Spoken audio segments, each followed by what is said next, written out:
I solemnly swear that I am up to no good.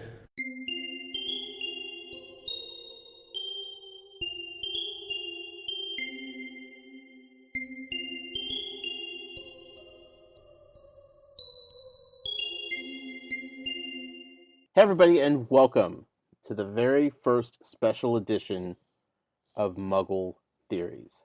That's right, we have created yet another spin-off of Tales from Godric's Hollow. This is just me. This is the Muggle of the show, Josh Brown. I am doing this solo. I am all by myself. There is a reason for this. I promise you will find out very soon why that is. For those that may be new to the show, Tales from Godric's Hollow, I tend to have some crazy theories. I go a little bit off the deep end occasionally with me trying to predict how the story is going to play out. I try to figure out the big surprises. I try to figure out what's going on with the story, with the characters. I'm usually wrong. I'm wrong about a lot of things. But I continuously am trying to guess. I'm putting conspiracy theories together all the time. This third book, Prisoner of Azkaban, I have fallen down the well far deeper than I ever imagined as far as trying to piece everything together. I feel like I have like this bulletin board in front of me, and I have pictures of characters pinned up there, and I have locations, and I have clues, and I have this ball of yarn in my hand, and I am trying to string things together in order to make sense of it all. It's tough. J.K. Rowling is an amazing writer, I'm learning, and figuring her out and trying to determine by her patterns of writing which direction she's going to go is not the easiest thing in the world to accomplish. I feel like I've been pretty close on some theories. I feel like there's some predictions out there that are very, very out there and completely wrong, horribly wrong. The fun part is I keep giving these to you guys week in and week out, and I appreciate so much that you guys listen to them, enjoy them. Maybe you have conversations with Matt on the side about what I'm talking about or trying to talk about. But nobody is spoiling it for me. Nobody is giving me any information whatsoever as to how hot or cold I am with certain predictions, and that goes to show how amazing you guys are in the community. Now, I usually come up with these predictions and these theories either as the reading's taking place, the time between the reading and the podcast, or as I'm talking to Matt during the podcast and things are kind of getting fleshed out and I'm working over story points a little bit more. Maybe I'll be picking up on slight audio hints that Matt might be dropping, trying to pick up on the inflection in his voice, certain things. Sometimes he might chuckle at something that I wouldn't expect him to. I listen for those audible cues, trying to figure out, and maybe there's something a little bit more there, and sometimes the theories just develop on the spot during the podcast.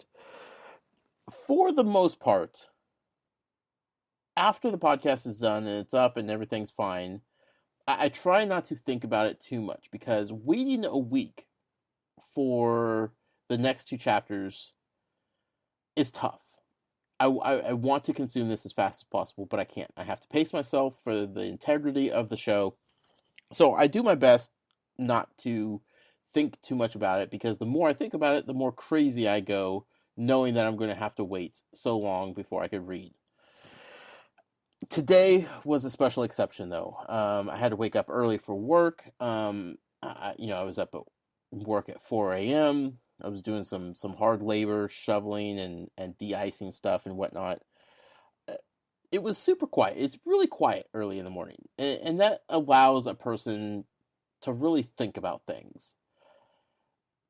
For some reason, I could not get last night's show, episode 29, of Tales from Godric's Hollow, where we cover chapters 15 and 16, I couldn't get that episode out of my head.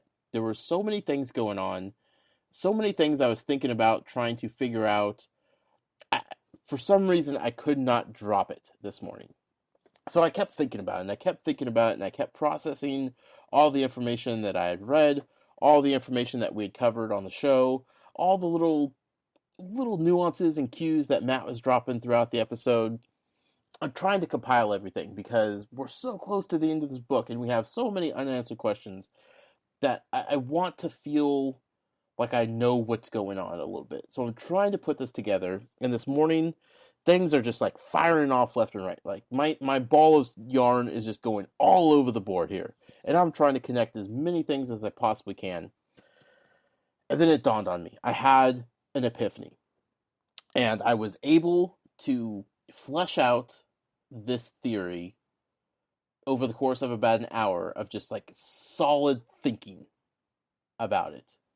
And by the time I got done with it, and I was satisfied with kind of where I left off with my theory, I needed to tell somebody because I just needed to get it off my head, right? I needed to get it out of my mind, and somebody needed to know what I was thinking. I may sound like a complete lunatic. I understand that. But I just felt like it was too good not to share it with somebody. So I ran into this dilemma. Do I go to Twitter with it? Do I explain my theory on Twitter? I could have done that. But then I run into the possibility of people that are following us on Twitter that may not be completely up to speed with what we're doing here at the podcast. At that point, there's a good chance that I, throw out my entire theory. Somebody that has read and or seen the books will either know that I'm wrong or I'm right about something. And there's a possibility that somebody would actually confirm or deny my theory and just either squash it or kind of spoil it for me. So I didn't want to go that route. I still needed to talk to somebody about it. So I ended up texting Matt. And, I also had this thought of maybe I'll just wait till next week. Maybe I'll just use it on the show next week's episode. I'll break down this whole theory. But then fear struck me where we're getting so close to the end of this book, there is a very good chance that my theory may or may not get disproven or proven to be accurate in the next two chapters. If it does in the next two chapters, then whatever theory I have going into the episode, I'm already going to know by the time we record if I was right or wrong. And if I'm wrong, I'm probably not even going to bring it up. I'm not even going to talk about it because it's so crazy. If I'm right, then I'm going to start off the podcast saying how right I am about this, but none of you guys would have the ability to fact check me and be like, no, he predicted it. He knew what was going on. He looked into the crystal ball. He is the seer of seers. His divination skills are on point, and he got this right. Like, if you guys don't hear me predict something, you're just going to have to go off my word. And sure, Matt could vouch for me, but that doesn't make it fun. That's not interesting. So here's what we have here. We have this new spin-off show called Muggle Theories. When theories pop into my head that I am able to work out and make somewhat substantial progress on, I'm going to plug in my microphone and I'm going to sit down and I'm going to talk to you guys. And I'm going to explain my theory ahead of time. So it's recorded. There is proof that I was able to predict this before reading. I mean, again, you have to take my word that I haven't done the reading, which everybody should know by now. I do the reading just before we record each episode. So, other than that, this is the most genuine thing that I could do in order to share my theories as they develop throughout the week, as I have time to process the episode, as I have time to just kind of sit and think about it when I'm not supposed to be thinking about it. That's what Muggle Theories is going to be. It's going to be kind of like a midweek, okay, this is where Josh, the Muggle, is at. This is what he's kind of thinking right now. Here's his predictions. I can't guarantee it's going to be an every week thing because, look, let's be honest. By the time a new book starts, there may not be a whole lot of things to theorize about. Maybe there are. I don't know. We'll definitely find out. I'm not going to stop doing the theories and predictions and conspiracies on the show. That's definitely going to be a part of the episodes. You guys like it. I'm not going to change that.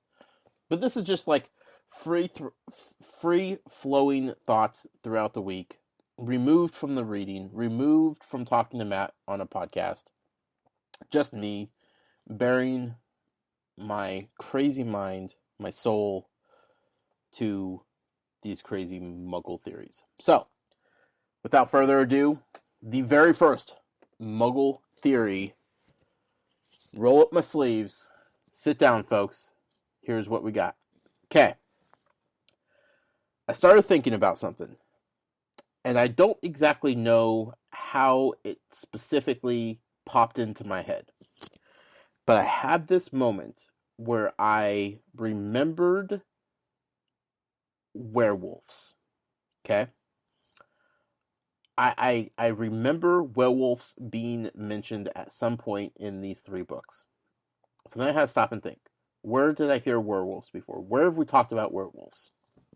I finally broke it down to when Snape was taking over Lupin's class and he thought it was necessary to teach the students about werewolves. He was surprised they hadn't got to werewolves yet, and he was dead set on teaching them about werewolves. There wasn't a whole lot of focus on the werewolves themselves. The focus of that whole scene was to kind of show Snape taking over and kind of being a bully to Neville and, doing Snape things that we're all used to. But I just couldn't stop thinking about werewolves. Why werewolves? Why was that such a big deal? Of all the things that Snape could have been super interested in teaching about, why werewolves? Then it dawned on me. Last episode, we were talking about Crookshanks combing the yard at Hogwarts, looking for Scabbers, the mouse, right? Crookshanks was also hanging out with a dog. And this is the same dog we assume that Harry saw at the beginning of the book. We don't have much description about the dog other than it's dark. Kind of hard to see. What if it's not a dog, though? What if it's a wolf? Or werewolf? What if the creature that Harry's been seeing is a werewolf? Okay? Now, why would that be important, you ask? Well, here's the thing. Snape was very interested in teaching about werewolves. Does Snape know that there is a werewolf out there that maybe in his own weird, sadistic way, he's actually trying to prep Harry Potter for an encounter with a werewolf that he knows is out there lurking? Maybe that's it. Maybe Snape's being just a good guy, But who's this werewolf? Why is the werewolf around? Well, we know somebody is on the hunt for Mr. Harry Potter, and that's Sirius Black. So what if the werewolf is Sirius Black? Dun, dun, dun! Now, if Sirius Black is the werewolf, that kind of ties into my theory about Crookshanks being Professor Lupin. Okay. Now, I know the whole Lupin on the train with Crookshanks at the same time thing, I know that's still in play. But again, in this magical world, I can't eliminate any possibility just by simply saying, oh, no, that's not possible. Because it is possible, right? So maybe Lupin is Crookshanks. Sirius Black is the werewolf. Maybe they're teaming up, because we know Lupin and Sirius Black know each other. Or at least Lupin knows Sirius Black. We don't know to what extent, how well they know each other. Something's going on. So maybe that's it. But then there's this other possibility, the second part of the theory. The fork in the road here. This theory just came to a fork in the road. We already went one direction. Now we're going to travel the other direction, see where that lands. We know Snape was making a potion for Professor Lupin. We know Professor Lupin isn't always feeling top-notch. He misses some days here and there. Snape is specifically making him potions to cure him, or to aid in his recovery of something. Now, what if Snape was making potions that would allow Lupin to prevent transformation into the werewolf? What if Lupin is the werewolf, and these potions that he's drinking are keeping him from becoming the werewolf that he so fears to be? Maybe he's on the prowl. I don't know. Maybe he's hunting Harry Potter as well. Maybe he's acting as like a guard for Harry Potter in his werewolf form.